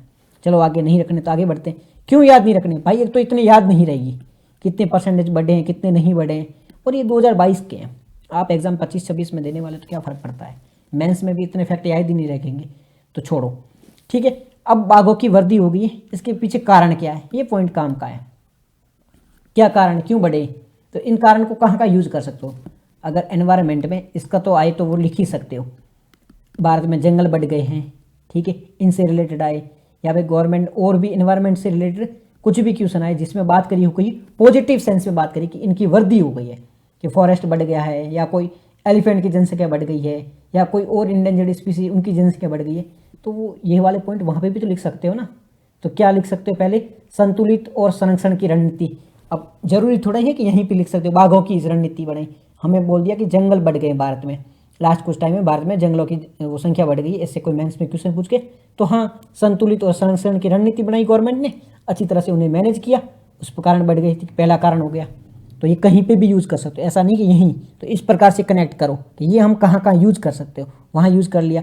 फिर वैज्ञानिक दृष्टिकोण, हमने इस प्रकार से रणनीतियाँ बनाई जिसमें वैज्ञानिक दृष्टिकोण हो कि कैसे बाघों को बचाया जा सकता है। जंगल में यूज़ करना तो जंगलों को किस प्रकार से बचाया जा सकता है, क्यों जंगल नष्ट हो रहे हैं, वो कारणों को पता किया। तो ये वहाँ पे वैज्ञानिक दृष्टिकोण हर जगह यूज हो सकता है। भूमि साझाकरण, जो इंसान रह रहे हैं उसके साथ में बाघ भी रह रहे हैं, सब साझा होकर रह रहे हैं, तो ये भी हमने काम किया। जंगलों में लिखना कैसे लिखोगे कि जंगल बढ़ रहे हैं, तो हमने कहीं खेती वेती कर रहे हैं तो खाली जगह थोड़ी बहुत पड़ी तो हमने वहाँ पे पेड़ पौधे लगा दिए, इस प्रकार से ये भी काम किया है। तो ये सारी चीज़ें वहाँ पे लिख सकते हो। संरक्षित क्षेत्र, कुछ ह्यूमन वगैरह जो कुछ जगह बाघ वगैरह रहते थे वहाँ पे हमने मानव का जाना बंद कर दिया, जो हमने नेशनल पार्क वगैरह बनाए इसके लिए। तो नेशनल पार्क में इंसान वगैरह नहीं जा सकते, काफ़ी प्रतिबंधित होते हैं, तो वो भी गवर्नमेंट के द्वारा कोशिश की गई है। इनके लिए कॉरिडोर बनाए गए हैं, इनके लिए रहने की अलग व्यवस्था की गई है। कहीं पर इनकी संख्या बढ़ती है तो दूसरी जगह इनको हैबिटेट कर दिया जाता है, एक जगह से दूसरी जगह भेज दिया जाता है, ये सारी चीज़ें की गई है। साथ ही साथ इंसानों के साथ में सहअस्तित्व के साथ में भी रह रहे हैं, कई जगह इंसान और बाघ साथ में भी रह रहे हैं। ऐसा नहीं कि साथ में सो रहे खा पी नहीं, ऐसा नहीं, जंगल पास में घर भी वगैरह इस प्रकार से भी देखने को मिलता है। फिर कुछ शक्तियाँ, जैसे कि विधायी मतलब लीगल फ्रेमवर्क क्या है, गवर्नमेंट ने कानूनी रूप से क्या कोशिश करी है। अब वो तो पॉइंट तो फिर भी आप दिमाग लगा लोगे, इनको रटना जरूरी है। गवर्नमेंट ने लीगली रूप से क्या क्या कोशिश करी है वो तो आपको याद रखनी है। साथ ही साथ में ये जो नाम है ना, कानूनों के नाम है, ये याद रखो। आप है ना अगर नई नई तैयारी स्टार्ट करिए ना, इस कानूनों के अभी नाम याद रखो। आपको है ना फेमिलियर होना है इन नाम से, आपको बार बार सुनना है कि भाई हाँ, वन्य जीव संरक्षण अधिनियम 1972, वाइल्ड लाइफ प्रोटेक्शन एक्ट 1972 नाम का एक अधिनियम भी है। आप फेमिलियर हो जाओ इससे, काम क्या है, कैसे आया था, क्या काम करता है, वो तो बाद की बात है। अगर नई नई तैयारी करनी है तो पहले तो इससे फेमिलियर हो जाओ, भाई एक ऐसा अधिनियम भी है वन्य जीव संरक्षण अधिनियम, जो वन्य में जीव रहते हैं उनको संरक्षित करता है, उनके लिए व्यवस्था करता है कैसे भी करके ठीक रहे। ये 1972 में लाया गया था। तो एक बार इस नाम को बस 2-3 बार रटो, सुनो भाई कि ये ऐसा कोई अधिनियम है, ठीक है। अब कोई पुराने स्टूडेंट है तो उनको दिक्कत नहीं है, उन्होंने ये नाम सुना हुआ है, पर नया है तो वो नाम से एक बार फेमिलियर हो जाओ, क्या होता है वो बाद में देखना। तो वन्यजीव संरक्षण अधिनियम 1972 का है। ये क्या करता है, ये भी बाघों के लिए काम करता है। जो भी है ये किसी में भी यूज़ कर सकते हो, ऐसा नहीं इस क्वेश्चन में भी यूज़ कर सकते हो, इस पे क्वेश्चन आए तो यूज़ कर सकते हो, कोई भी क्वेश्चन आए वहाँ पर ये सारे पॉइंट यूज़ किए जा सकते हैं कि गवर्नमेंट ने क्या क्या कोशिशें करी हैं। किसी भी एनवायरनमेंट का कोई क्वेश्चन है तो उसे बचाने की क्या कोशिश करी है, तो गवर्नमेंट वन्य जीव संरक्षण अधिनियम लेके आई 1972 का। फिर वन संरक्षण अधिनियम 1980 का लेके आई है। फिर राष्ट्रीय बाघ संरक्षण प्राधिकरण, ये बाघ के लिए यूज़ कर सकते हो, राष्ट्रीय बाघ संरक्षण प्राधिकरण, नेशनल टाइगर कंजर्वेशन अथॉरिटी। अब ये प्रीलिम में पूछी जा सकती है, नेशनल टाइगर कंजर्वेशन अथॉरिटी क्या है, ठीक है, क्या काम करती है, कौन से अधिनियम के तहत इसे बनाया गया था, कब बनाया गया था, ये सारी चीज़ें इसके बारे में पता होनी चाहिए। इस आर्टिकल में नहीं है, जब भी आएगा देख लेंगे, बट इस टाइप के क्वेश्चन यूपीएससी पूछती है इसलिए मैं बता रहा हूँ। अभी नहीं आया तो कोई दिक्कत नहीं, बाद में देख लेंगे, बहुत टाइम पड़ा है और ये 100 बार आ जाएगी आपके एग्जाम तक, हज़ारों बार ये आ जाएगी न्यूज़ में, बट अभी आपको पता होना चाहिए कि यूपीएससी इस पर क्वेश्चन पूछती है। फिर ये तो गवर्नमेंट ने कोशिश करी है। फिर सामाजिक आर्थिक आधार में क्या है, गवर्नमेंट और भी सांस्कृतिक वैल्यू की वजह से भी हम बढ़ा रहे हैं, क्योंकि बाघ को हम काफ़ी मतलब वो मानते, स्ट्रॉन्ग मानते हैं, इस वजह से भी इसके लिए काम कर रहे हैं। तो कुछ सामाजिक आर्थिक आधार भी है। फिर चैलेंज क्या देखने को मिलते हैं, तो चैलेंज भी पता होना चाहिए कि भाई हम बात करें बाघ बढ़ रहे हैं, कारण का भी पता कर लिया, लेकिन कुछ दिक्कतें भी देखने को मिलती है, तो ये दिक्कतें पता होनी चाहिए, ठीक है। ऐसा नहीं सब अच्छा ही अच्छा चल रहा है, कुछ तो बुरा होना ही चाहिए, नहीं तो मूवी में मज़ा ही नहीं आएगा। हीरो मारे जा रहा है, सारे विलन को 10 मिनट में पुष्पा की तरह सल्टाया जा रहा है, तो आपको क्या लगेगा, नहीं यार मज़ा नहीं आ रहा है। तो थोड़ी बहुत तो हीरो के सामने चैलेंज भी तो होना चाहिए, तो वो चैलेंज आपको पता होनी चाहिए क्या है। उच्च गरीबी और संघर्ष वाले क्षेत्रों में जैसे छत्तीसगढ़ है, झारखंड है, यहाँ पर बाघों की संख्या में कमी देखने को मिली। क्यों मिली है, वहाँ पर इनके बीच में कॉन्फ्लिक्ट बहुत ज़्यादा देखने को मिलता है। इंसान है वो शिकार पे चले जाते हैं, बाघ को गोली मार देते हैं, तीर मार देते हैं, तो ये भी समस्या देखने को मिलती है। तो जहाँ पर गरीबी है, संघर्ष बहुत ज़्यादा देखने को मिलता है, वहाँ पर इनकी संख्या घटी है, तो एक चैलेंज ये हो गया। दूसरा है जहाँ पर पॉलिटिकल इंस्टेबिलिटी यानी कि राजनीतिक अस्थिरता है, ठीक है, बार बार किसी की सरकार चेंज हो रही है, कोई स्पष्ट पॉलिसी नहीं है, वहाँ पर भी इनकी संख्या में कमी देखने को मिल रही है। साथ ही साथ में जहाँ पर ह्यूमन और वन्य जीव, वाइल्ड लाइफ, मानव और वन्य जीवों के बीच में संघर्ष देखने को मिलता है, वहाँ पर भी इनकी संख्या घटी है। तो ये कुछ चैलेंज भी देखने को मिलते हैं कि इनकी वजह से बाघों की संख्या कम होती है और दिक्कतें भी देखने को मिलती है। अब चुनौतियों की बात तो हमने कर ली, आवास की कमी हो रही है, ये सारी चीज़ें हैं। अब क्या सुधार किया जा सकता है, चुनौतियाँ तो हमने बात कर ली, वे फॉरवर्ड में क्या ले सकते हैं, तो इनके लिए संरक्षित क्षेत्र मतलब ऐसे क्षेत्र हो जहाँ इनको कंजर्व किया जा सके, इनको प्रोटेक्शन प्रोवाइड किया जाए, उसकी आवश्यकता है। साथ ही साथ में इनके लिए गलियारा बना जाए, एक स्थान से दूसरे स्थान जाने के लिए, ऐसे तो ट्रेन वगैरह से बीच में से जाएंगे तो मर जाएंगे, पटरी वगैरह के बीच में, तो एक सुरक्षित गलियारा होना चाहिए जहाँ से ये एक स्थान से दूसरे स्थान जा सके। साथ ही साथ में इनका जो अवैध शिकार होता है उस पर रोक लगाई जानी चाहिए। तो ये सिफारिशों में आप चीज़ें लगा सकते हो, कॉमन पॉइंट है, थोड़ा दिमाग लगाओ आपको याद आ जाएंगे, ये तो पढ़ने की भी जरूरत नहीं है। मैं तो बोल रहा हूँ चलो ठीक है एक बार देख लो, बट पढ़ने की भी एक 10 बार पढ़ोगे ना, मैं कह रहा हूँ 2-3 महीने पढ़ लो कंटिन्यू, ये सारी चीज़ें 10 बार आपको देखने को मिलेगी। आप खुद बोलो नहीं यार सेम टू सेम चीज़ें तो चल रही है। फिर स्थानीय समुदायों के लिए स्थायी आजीविका के अवसर बढ़ाए जाए, क्योंकि अगर कोई इंसान है मतलब लोगों के पास में रोजगार वगैरह मिल रहा है तो इनके शिकार में नहीं जाएंगे, फालतू टाइम नहीं होगा तो वो जंगलों में जाके इनको मारेंगे भी नहीं। अगर उनके पास रोजगार होगा तो जंगलों में दूसरे काम के लिए भी नहीं जाएंगे, जैसे कि जंगल में भी कई सारे काम होते हैं ना, वो वहाँ से फल वगैरह लेके आते हैं, शिकार के लिए जाते हैं, तो वो सारे नहीं जाएंगे, तो वो भी कॉन्फ्लिक्ट देखने को नहीं मिलेगा। तो ये सारी चीज़ें की जा सकती है। फिर रणनीति बनाने की आवश्यकता है, प्रारंभिक चेतावनी देनी चाहिए अगर कोई इस प्रकार का कार्य करता है, तो ये सारी चीज़ें सुधार में की जा सकती है। तो ये हमारा पूरा आर्टिकल था बाघों से रिलेटेड। प्रीलिम में क्वेश्चन बन सकता है, मेंस में बन सकता है, मेंस में किस प्रकार से बन सकता है, वो सारी चीज़ें हमने चर्चा करी। नेक्स्ट जो आर्टिकल है वो रुपए के बारे में। रुपये है $1 बराबर 87 रुपये, 87 मतलब 87 रुपीज़ हो गया, मतलब रुपया है वो गिर गया है, डॉलर की कीमत है वो बढ़ गई है, इसके बारे में बात की जा रही है। तो अब ये क्या चीज़ें होती है, देखो इस आर्टिकल में इतनी सारी चीज़ें डिस्कस नहीं की गई, बट मैं सिंपल पॉइंट में आपको समझा दूँ। ये है भारत का, आर मतलब है रुपया, डी मतलब है डॉलर। अब ये डॉलर कब बढ़ेगा और रुपया कब घटेगा, ये सब चीज़ें होती क्या है। डॉलर ये किस पे काम करता है, ये करता है डिमांड और सप्लाई पर, एस और डी। एस का मतलब सप्लाई और डी का मतलब डिमांड।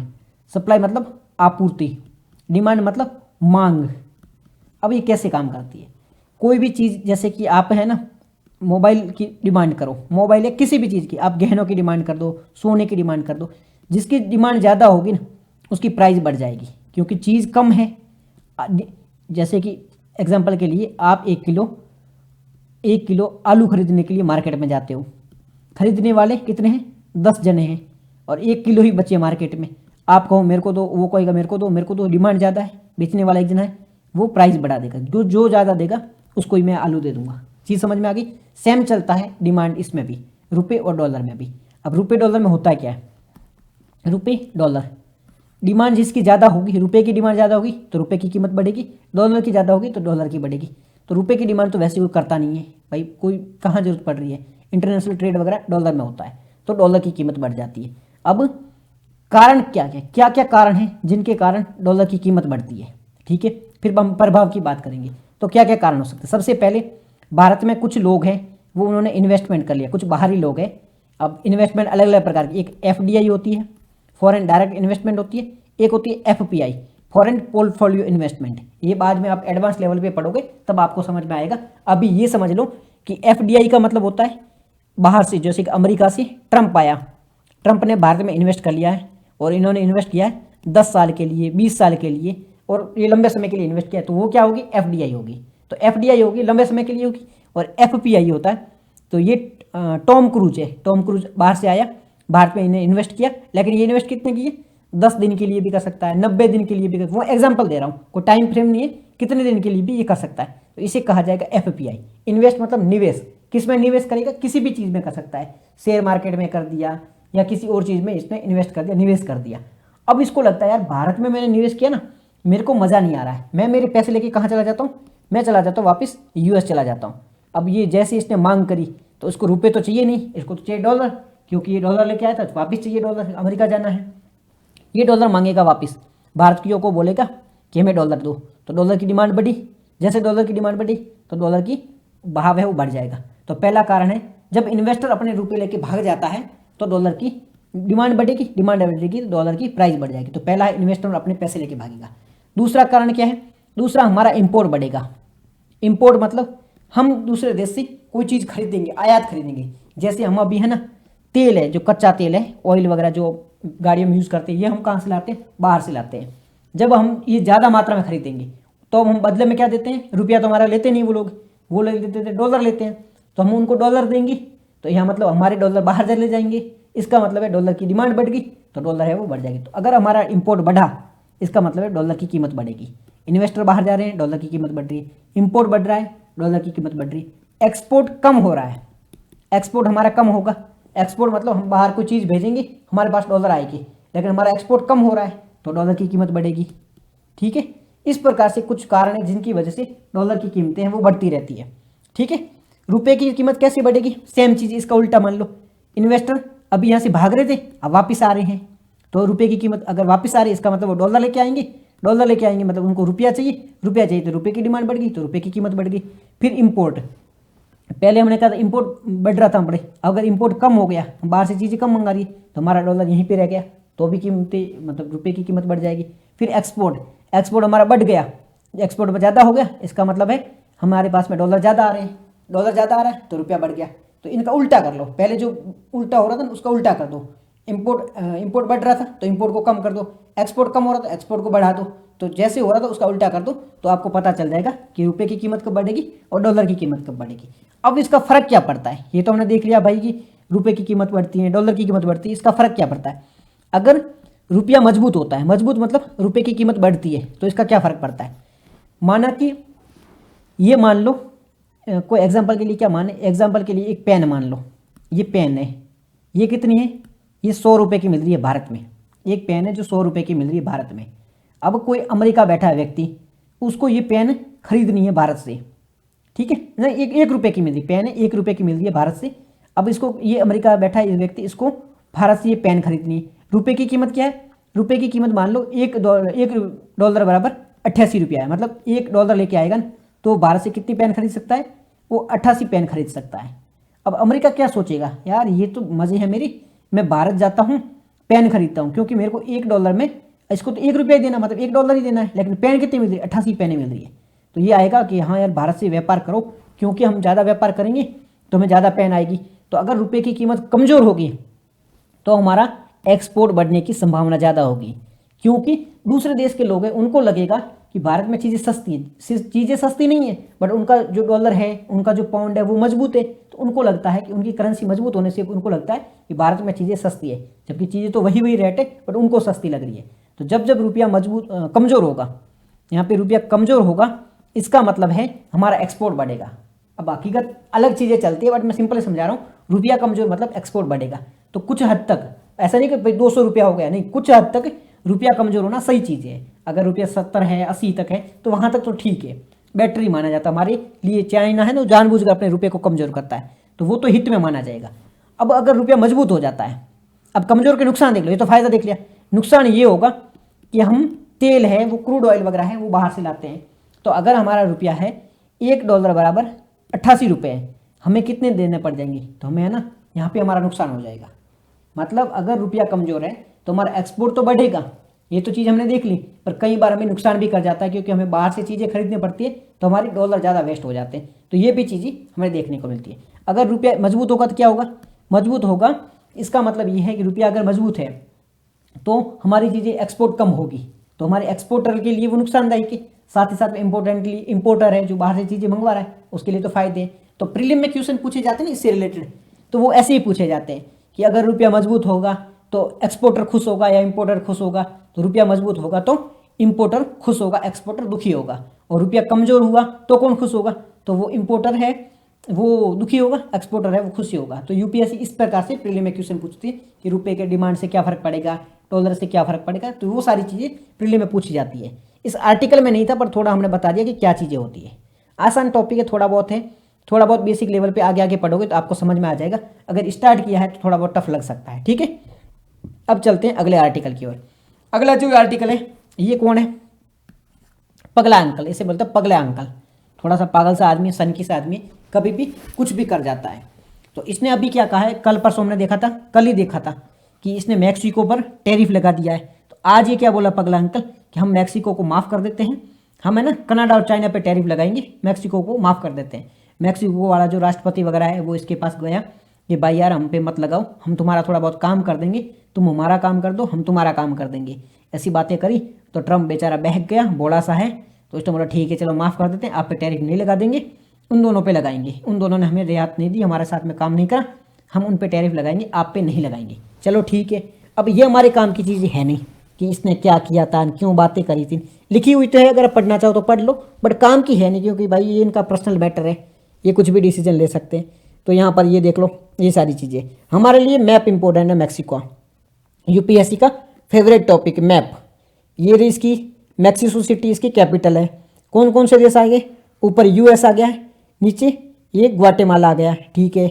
ये इधर गल्फ ऑफ मैक्सिको है, इधर पैसिफिक ओशियन आ गया है, इनके बीच में है मैक्सिको।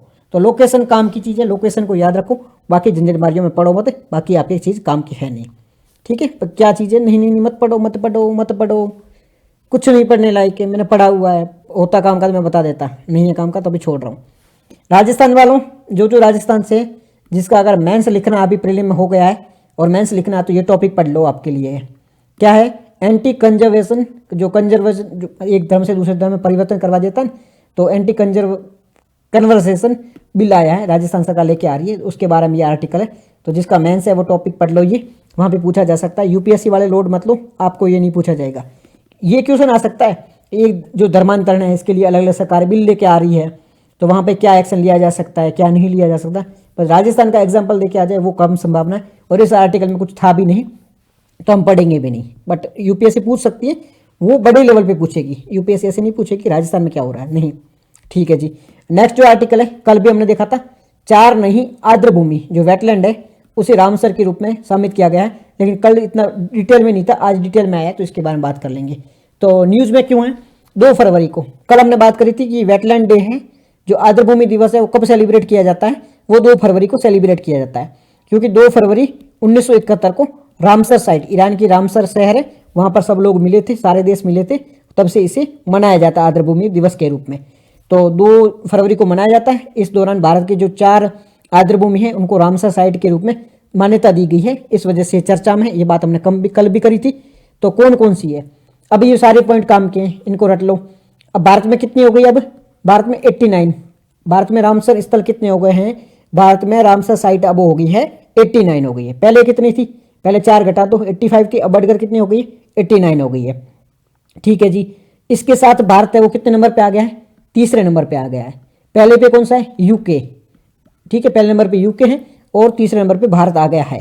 ठीक है, ये चीज याद रखना। भारत में टोटल कितनी हो गई है 89 हो गई है।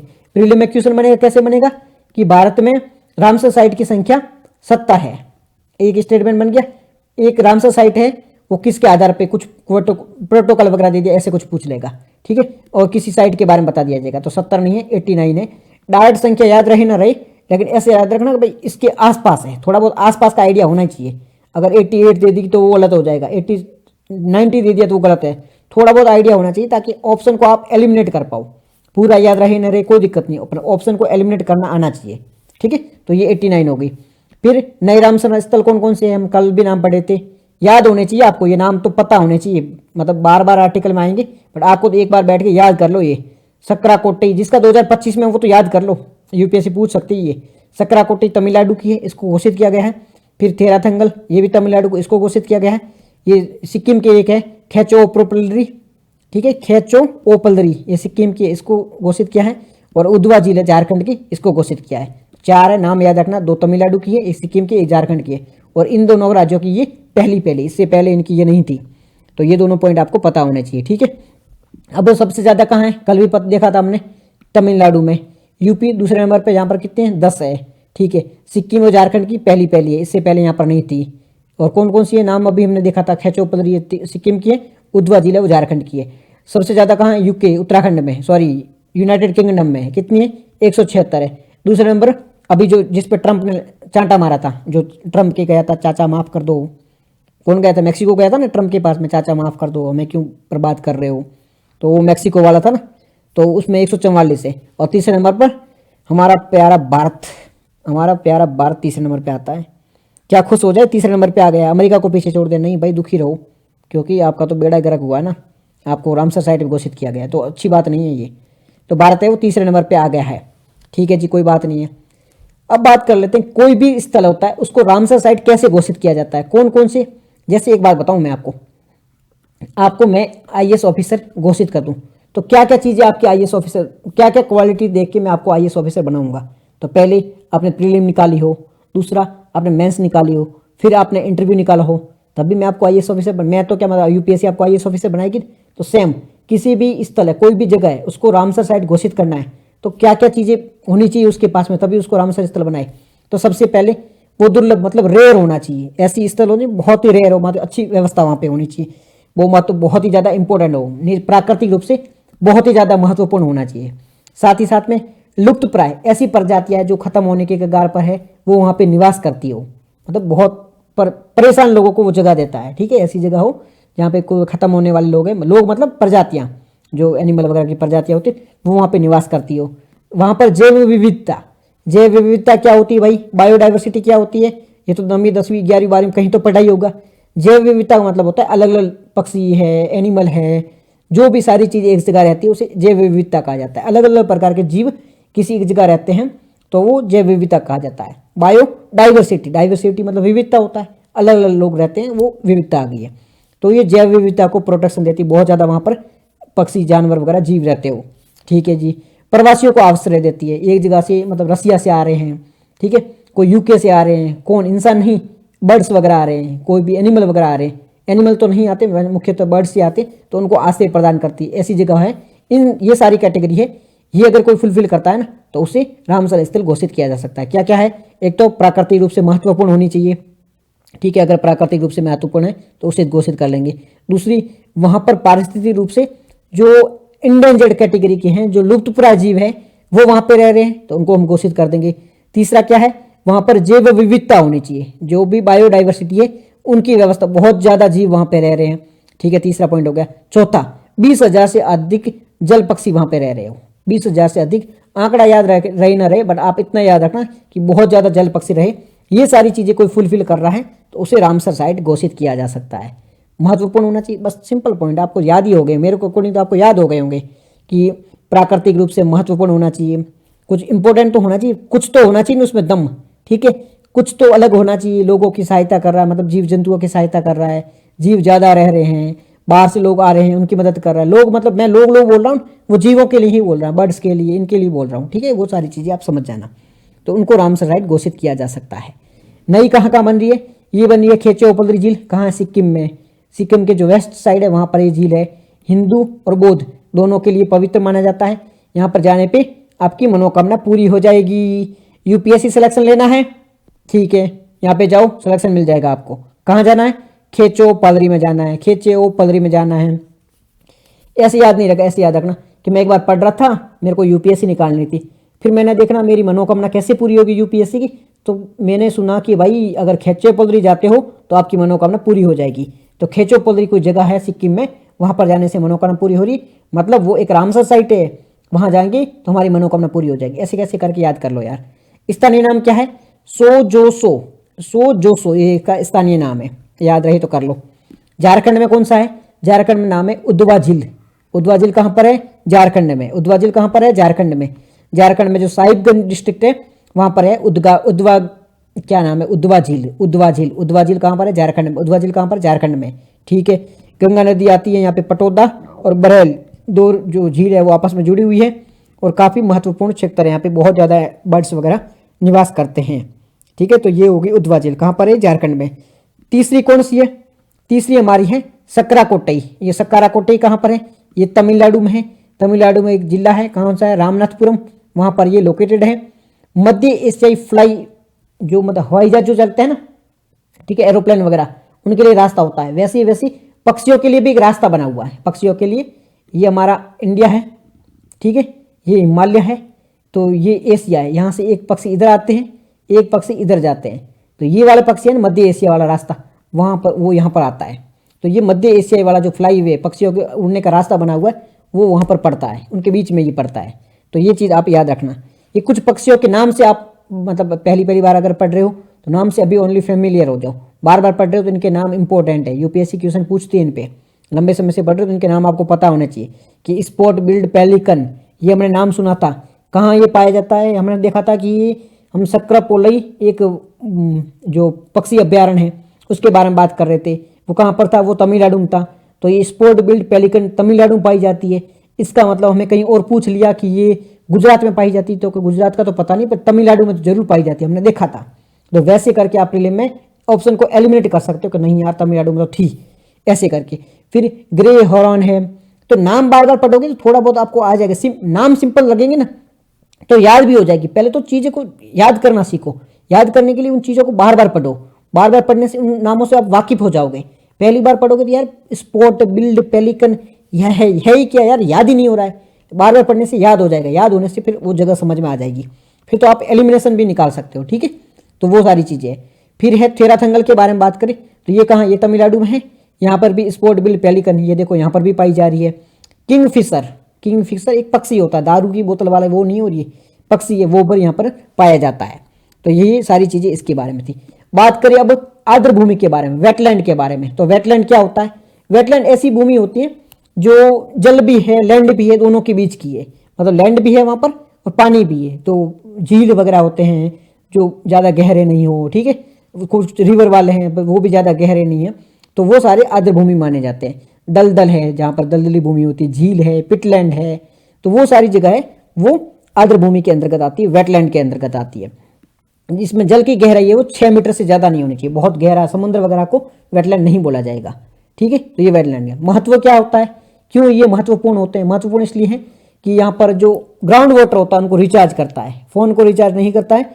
ग्राउंड वाटर को रिचार्ज कैसे करता है? समुद्र से पानी आ रहा है, नदियों से पानी आ रहा है, बारिश से पानी आ रहा है, वो सारा सोख के ज़मीन के अंदर जाता है, ज़मीन में जाएगा तुम्हारी ज़मीन के अंदर पानी बढ़ेगा, भू में जल बढ़ेगा, तो भूजल अपना आप रिचार्ज हो जाएगा ना, तो ग्राउंड वाटर बढ़ाने में काम करता है। ठीक है, उसे रिचार्ज करने का काम करता है, बाढ़ को रोकता है। यहाँ पर क्या मैंग्रोव होते हैं, ये जो आर्द्रभूमि वगैरह होते हैं, ये मैंग्रोव वगैरह होते हैं, बाढ़ वगैरह को आने से रोकते हैं। साथ ही साथ में जल शोधन, जल में प्रदूषक वगैरह आते हैं, उनको भी ये रोकने का काम करते हैं। तो ये पॉइंट याद रखना, इनका महत्व क्या है। आर्द्रभूमियों के महत्व पर यूपीएससी प्रीलिम मेंस दोनों में क्वेश्चन पूछ सकती है, तो ये सारे महत्व के बारे में आपको पता होना चाहिए। और ये सारी चीज़ें आप मैंग्रोव से रिलेटेड कोई क्वेश्चन आए ना मेंस में, तो वहाँ पर भी यूज कर सकते हो। मैंग्रोव की सारी खासियत है, मैंग्रोव पेड़ होता है, जो मैंग्रोव आपने सुना होगा सुंदरबन डेल्टा वगैरह, सुंदरवन डेल्टा वगैरह, वहाँ पर मैंग्रोव पेड़ बहुत ज़्यादा है, तो वो भी ये सारी चीज़ें खासियत होती है इनकी, तो वो चीज़ आपको पता होनी चाहिए। तो प्रदूषकों को अवशोषित करने में काम करता है। प्रवासी पक्षियों का जो आवास होता है वो भी यहाँ पर बहुत ज़्यादा होती है। जीव बहुत ज़्यादा, अलग अलग प्रकार के जीव पाए जाते हैं, तो ये जैव विविधता हॉटस्पॉट, हॉटस्पॉट का मतलब होता है बहुत सारे जीव यहाँ पर रह रहे हैं, तो उनके हॉटस्पॉट के रूप में काम करता है। कई लुप्त प्राय प्रजाति है वो यहाँ पे रुकती है, तो ये नाम याद रखना, केबुल लामजाओ। जब आप मणिपुर के national park, wild life sanctuary वगैरह पढ़ोगे तो ये वहाँ पर आपको नाम सुनाई देगा, केबुल लामजाओ, तो वहाँ पर ये सारी चीज़ें देखने को मिलती है। रामसर कन्वेंशन के बारे में बात करें तो 1971 में हुआ था, 2 फरवरी 1971 में ईरान के रामसर शहर में हुआ था। लागू कब हुआ था? 1975 में हुआ था। हर साल 2 फरवरी को आर्द्रभूमि दिवस के रूप में मनाया जाता है। 3 स्तंभ है इसके। एक तो आर्द्रभूमि का उपयोग कैसे किया जाना चाहिए, अच्छे रूप से उपयोग होना चाहिए, सस्टेनेबली, ठीक है, उपयोग होना चाहिए। साथ ही साथ में इसके लिए लिस्ट भी बनाई जाती है, अंतर्राष्ट्रीय सहयोग को भी बढ़ावा दिया जाता है, तो वो सारी चीज़ें पता होनी चाहिए। अब रामसर साइट के बारे में बात करें तो अब रामसर के बाद में आता है एक मॉन्ट्रेक्स रिकॉर्ड। अब इस बात को ऐसे समझो, ये तो आ गई हमारा रामसर, ठीक है। रामसर मतलब होता है कोई भी आर्द्रभूमि है वो धीरे धीरे खराब हो रही है, उसकी स्थिति है वो खराब हो रही है, स्थिति खराब है, तो वो आएगी किस में आएगी? रामसर के अंतर्गत आएगी। रामसर में एक लिस्ट है, बुक बनी हुई है, उसमें उस जगह को शामिल कर दिया भाई कि हाँ ये आर्द्रभूमि है, ये धीरे धीरे संकट में जा रही है, खतरनाक खत्म हो रही है, उसको इसमें नाम लिख दो। ये तो कब हो रही है? जब उसकी स्थिति खराब हो रही है। अब इसका बेड़ा ही गर्क हो रहा है, ये पूरी तरह से नष्ट ही होने वाली है, तब आता है मॉन्ट्रेक्स। मॉन्ट्रेक्स में जो शामिल हो रहा है ना, उसको तो नींद नहीं आनी चाहिए। जैसे कि आपका यूपीएससी प्रीलिम अब ओनली 1 महीना ही बचा है, तो नींद उड़नी चाहिए। वैसे ही अगर मॉन्ट्रेक्स में किसी का नाम आ गया, उसकी तो नींद ही उड़नी चाहिए, उसको तो रात में सपने आने चाहिए भाई कि हाँ यार स्थिति खराब है। तो जिस भी झील का, जिस भी जो आर्द्रभूमि है उसका नाम यहाँ आ गया ना, उसको तो नींद उड़ जाती है वहाँ की। तो किसकी नींद उड़ी हुई है? एक तो हमारे राजस्थान वालों की नींद उड़ी हुई है, क्योंकि हमारा जो केवलादेव राष्ट्रीय उद्यान है ना, वो मॉन्ट्रेक्स में जोड़ा हुआ है। और दूसरा है मणिपुर वालों की, मणिपुर की लोकतक झील है, वो भी मॉन्ट्रेक्स रिकॉर्ड में जोड़ी हुई है। इसका मतलब है इन दोनों की नींद उड़ जानी चाहिए, क्योंकि ये बहुत ही ज़्यादा खत्म होने के कगार पर है, यहाँ की तो इकोसिस्टम वगैरह नष्ट होने में। तो इसके लिए चिल्का थी, बट ये हटा दी गई, क्योंकि चिल्का वालों ने अच्छा काम कर दिया, उनको हटा दिया गया। हम अच्छा काम नहीं करेंगे तो हम अभी भी जुड़े हुए हैं, क्यों ही करें काम, अच्छे लोग हैं, ठीक है जी। नेक्स्ट जो आर्टिकल है वो है सुप्रीम कोर्ट, मतलब जो SC/ST है ना, SC/ST अधिनियम, उसमें बौद्धिक संपदा को शामिल करना है। क्या मतलब है इसका? इसका मतलब ये है कि SC/ST, schedule caste and schedule tribe, इनके लिए एक अधिनियम बना हुआ है, एट्रोसिटी एक्ट है। तो इसमें बौद्धिक संपदा क्या होती है? बौद्धिक संपदा मतलब होता है इंटेलेक्चुअल प्रॉपर्टी। जैसे कि आप कोई बुक लिखते हो, ठीक है, आप कोई सॉन्ग गाते हो, गाना गाते हो, ठीक है, तो वो किस क्या होता है? वो बौद्धिक संपदा है। आप कोई चीज़ बना रहे हो, कोई चीज़ खोज रहे हो, तो वो सारी आपकी इंटेलेक्चुअल प्रॉपर्टी, आप दिमाग से चीज़ें बना रहे हो, तो उसके लिए आपको पेटेंट मिलता है। एक इंटेंजिबल होता है, इंटेंजिबल का मतलब जिसे आप छू नहीं सकते हो। एक टेंजिबल हो सकता है, इंटेंजिबल, जैसे गाना है उसको छू नहीं सकते तो वो इंटेंजिबल हो गया है। जैसे मैं बोल रहा हूँ, ये इंटेंजिबल है। और एक टेंजिबल में क्या होता है? मैंने कोई अच्छी पेन बना ली है, मैंने कोई अच्छा मोबाइल बना दिया है जो और किसी ने बनाया, तो ये टेंजिबल के अंतर्गत आता है। तो अब ये जो इस प्रकार की संपत्तियाँ होती है, कुछ लिखा हुआ गाना हो गया, मूवी होगी, सॉन्ग हो गया, कुछ भी, ये किस में आता है? बौद्धिक संपदा के अंतर्गत आता है। तो ये SC/ST अधिनियम में शामिल है। अब इसके लिए क्या हुआ, महाराष्ट्र की जो सरकार है ना, वो गई सुप्रीम कोर्ट के पास में, उन्होंने हाई कोर्ट के पास में गई और उन्होंने कहा कि भाई ये जो SC/ST एक्ट है, इसमें बौद्धिक संपदा को भी एक संपत्ति के रूप में माना गया है।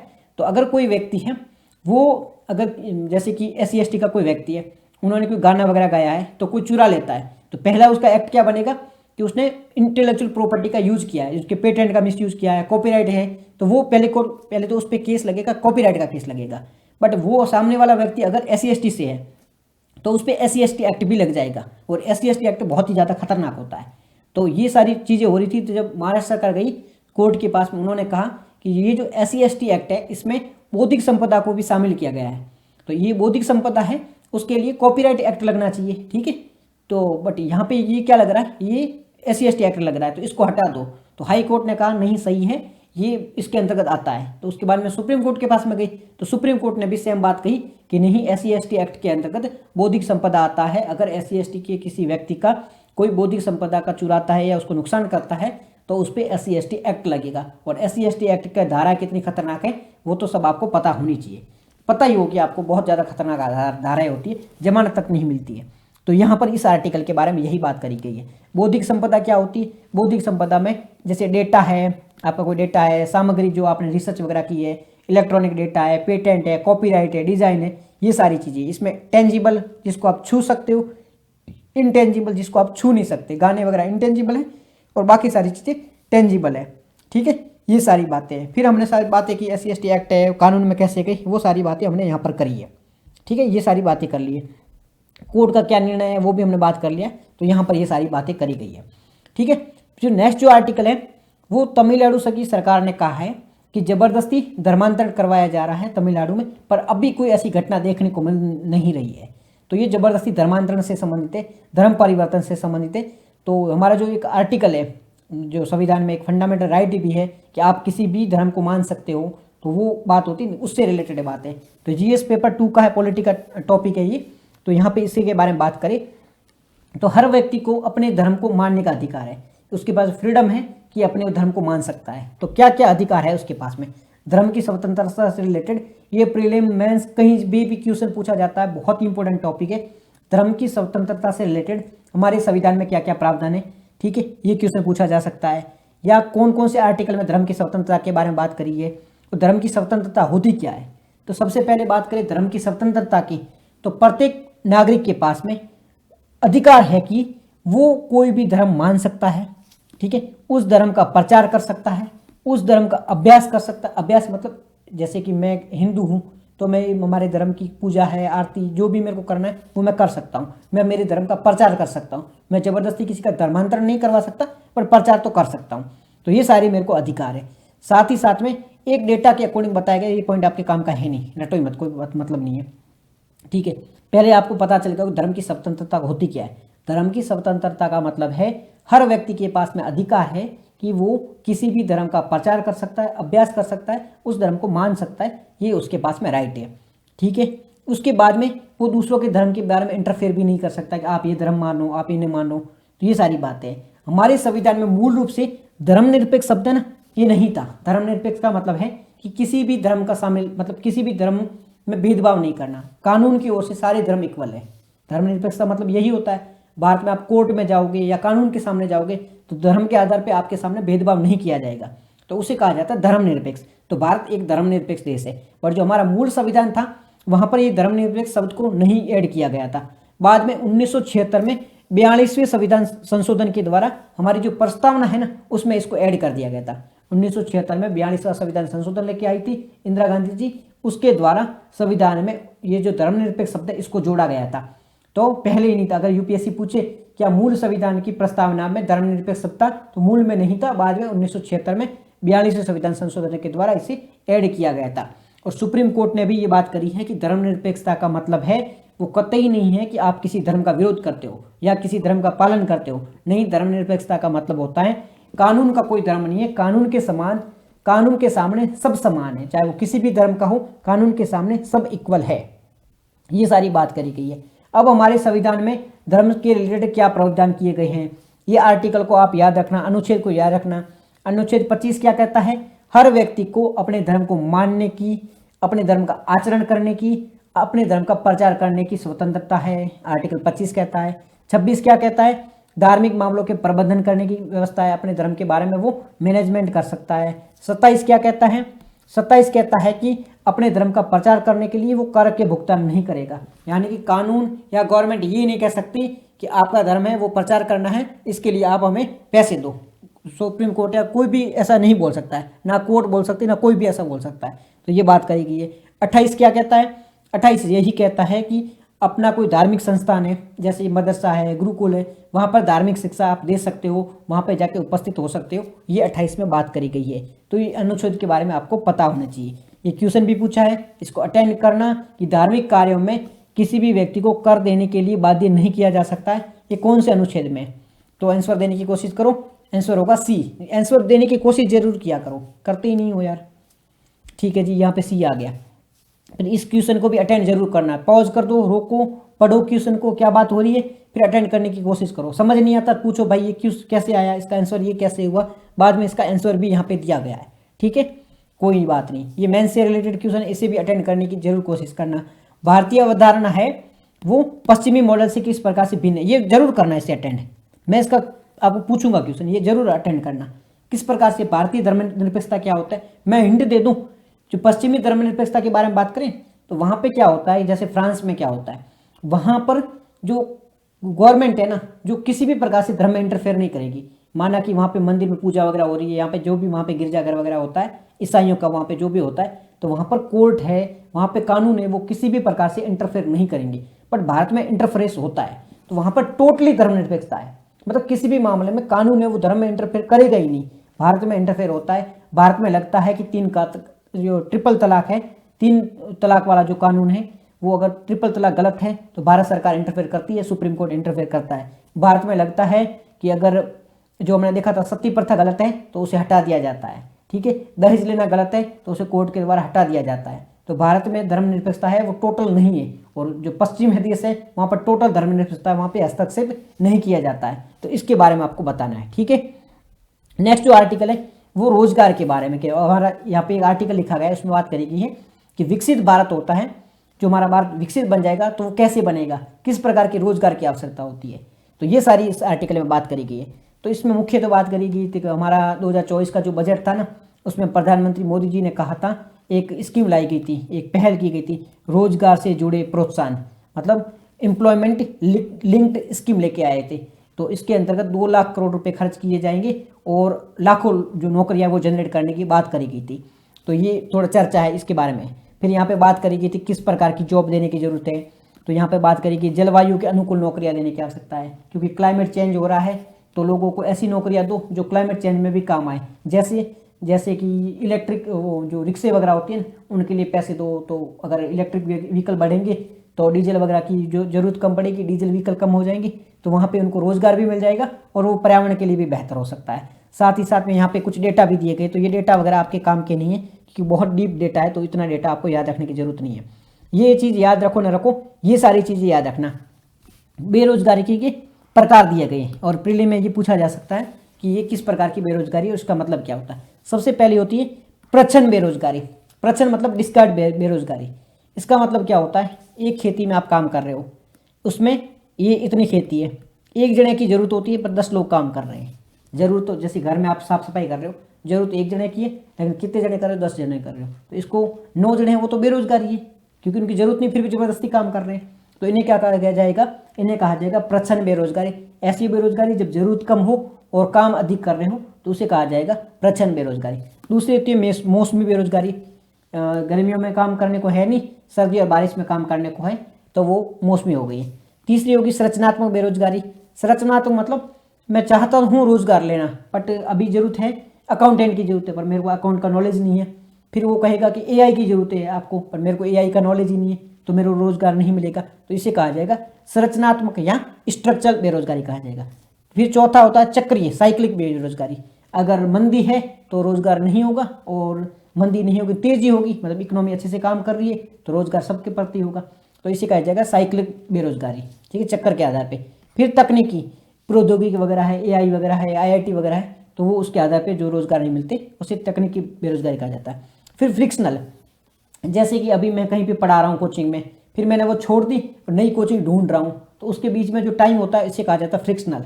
मतलब मैं नौकरी की तलाश कर रहा हूँ बट नौकरी मिल नहीं रही है, तो उसे फ्रिक्शनल बेरोजगारी कहा जाता है।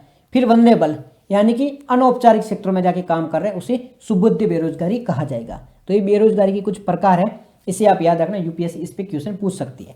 नेक्स्ट है, गवर्नमेंट ने क्या काम किया है जो असंगठित जो लेबर होते हैं। असंगठित का मतलब क्या होता है, ऐसे लेबर होते हैं जो ऐसी जो भी फैक्ट्री होती हैं वहाँ पे काम कर रहे हैं, या फैक्ट्री में कहो या कहीं बेरोजगारी वगैरह जो ये भट्टे वगैरह नहीं होते वहाँ पे काम कर रहे हैं, या ऐसी जगह पे काम कर रहे हैं जहाँ पर उनका कोई रजिस्टर नहीं किया गया है, जहाँ पे उनको पेंशन वगैरह नहीं मिलती है, जहाँ पे उनकी ईएसआई वगैरह कटती है, वो सारी चीज़ें नहीं कटती हैं, तो उनको कहा जाता है असंगठित श्रमिक कहा जाता है। ठीक है, मतलब को काम तो कर रहे हैं पर उनका कोई डेटा नहीं है, उनको कोई फायदे नहीं मिलती हैं, सोशल सिक्योरिटी वगैरह होती है, वो सारी चीज़ें नहीं मिलती है, तो ऐसे लोगों को कहा जाता है असंगठित श्रमिक कहा जाता है। तो इन असंगठित श्रमिकों के लिए गवर्नमेंट ने क्या क्या काम किए हैं, तो ये जो स्कीमें हैं सारी स्कीमें याद रखना, मेंस में कहीं भी काम आ सकती है, आपके प्रीलिम में भी इस पर क्वेश्चन आ सकता है, डेफिनेटली अलग से कम आता है। मोस्ट इंपॉर्टेंट पॉइंट ये सारी चीज़ें, अलग से टॉपिक आएगा तो अलग से डिस्कस करेंगे, पर अभी यहाँ पे एक साथ सारी चीज़ें दी गई है तो इनको याद रख लो। कहीं पे भी कुछ भी लिखना हो, इकोनॉमी से रिलेटेड असंगठित श्रमिकों के बारे में लिखना हो, या सामाजिक सुरक्षा के बारे में कुछ लिखना हो, बेरोजगारी के बारे में लिखना हो, कुछ भी लिखना हो, ये इसके में याद रखना कि गवर्नमेंट की क्या क्या पहल की गई। गवर्नमेंट से रिलेटेड कुछ भी पहल के बारे में लिखना हो तो गवर्नमेंट की स्कीमें याद होनी चाहिए। ठीक है, तो सारी स्कीमें, तो पहली स्कीम कौन सी है, प्रधानमंत्री श्रमयोगी मानधन स्कीम है, 2019 में लॉन्च की गई थी इस स्कीम को, और इसके तहत जो भी बूढ़े वगैरह हैं उनको पैसे दिए जाते हैं, पहले वो उनसे पैसे जमा किए जाते हैं, 60 साल के बाद में उनको पैसे वापस दिए जाते हैं। दूसरी स्कीम कौन सी है, प्रधानमंत्री जीवन ज्योति बीमा योजना है। इसमें क्या किया जाता है, इसमें लोगों से पैसे पहले लिए जाते हैं, बाद में अगर वो किसी भी कारण से मर जाते हैं, चाहे एक्सीडेंट हो जाए, सुसाइड कर ले, कुछ भी कर ले, उनको पैसे मिलेंगे, तो वो जीवन ज्योति हो गया। तीसरा है प्रधानमंत्री सुरक्षा बीमा योजना है, ये पहले पैसे लिए जाएंगे, बाद में अगर उनको कुछ हो जाता है तो पैसे वापस दिए जाएंगे। अभी स्कीमों के नाम याद रखना, इनमें क्या है, कब लॉन्च हुई थी, वो तो डिटेल में अलग से पढ़ लेंगे जब इनके बारे में आर्टिकल आएगा, या इकोनॉमी पढ़ेंगे तब उसके बारे में पढ़ लेंगे। अभी इतना पता रख लो कि ऐसी स्कीमें है जो इनके लिए काम करती, तो ये मेंस के लिए सारा टॉपिक है। ठीक है, फिर सामाजिक सुरक्षा संहिता है, 2020 में लाई गई थी, जो असंगठित श्रमिकों के लिए काम करती है। फिर आयुष्मान भारत जो प्रधानमंत्री जन आरोग्य योजना है, जो 5 लाख तक का बीमा प्रोवाइड करती है। ई श्रम पोर्टल है, जो भी ई श्रमिकों के लिए काम करती है, इसे श्रम रोजगार मंत्रालय के द्वारा 2021 में लॉन्च किया गया था। ये सारी चीज़ें पता होनी चाहिए। और कौन कौन सी है, एक राष्ट्र एक राशन कार्ड योजना है, आप कहीं से भी अब राशन कार्ड का यूज कर सकते हो, तो वो स्कीम है। फिर मनरेगा स्कीम है, फिर दीनदयाल ग्रामीण जो कौशल स्कीम है, दीनदयाल उपाध्याय ग्रामीण कौशल योजना स्कीम है। प्रधानमंत्री आवास योजना है, प्रधानमंत्री गरीब कल्याण योजना है, महात्मा गांधी बिनकर योजना है, दीनदयाल अंत्योदय योजना है, प्रधानमंत्री कौशल विकास योजना है। तो ये सारी स्कीमों को रट लो, धीरे धीरे धीरे याद कर लो सारी स्कीमें। कहीं पे भी कुछ भी क्वेश्चन लिखना हो, कुछ भी आंसर लिखना हो, इनमें से कोई भी 5 स्कीम चेप तो आपका काम हो जाएगा। गवर्नमेंट ने क्या काम किया, गवर्नमेंट ने ये काम किया, और ये गवर्नमेंट का काम दिखाना बहुत अच्छा माना जाता है आंसर। ठीक है, ये सारी स्कीमों के बारे में हम ऑलरेडी डिस्कस कर चुके हैं। ठीक है, और गवर्नमेंट है वो जो असंगठित श्रमिक सामाजिक सुरक्षा अधिनियम भी लेके आई थी। जो असंगठित श्रमिक हैं उनके लिए एक अधिनियम बनाया था 2008 में। इनके लिए इनकी परिभाषा दी गई थी कि किस किस प्रकार से असंगठित सरकार कौन होता है, किसे श्रमिक कहा जाएगा, ऐसा श्रमिक जो स्वरोजगार में काम करता है, दैनिक वेतन में काम करता है, उनको असंगठित श्रमिक कहा जाएगा। तो यहाँ पर ये बात करी थी, 2008 में आया था, 2009 में इसे शामिल कर लिया गया था।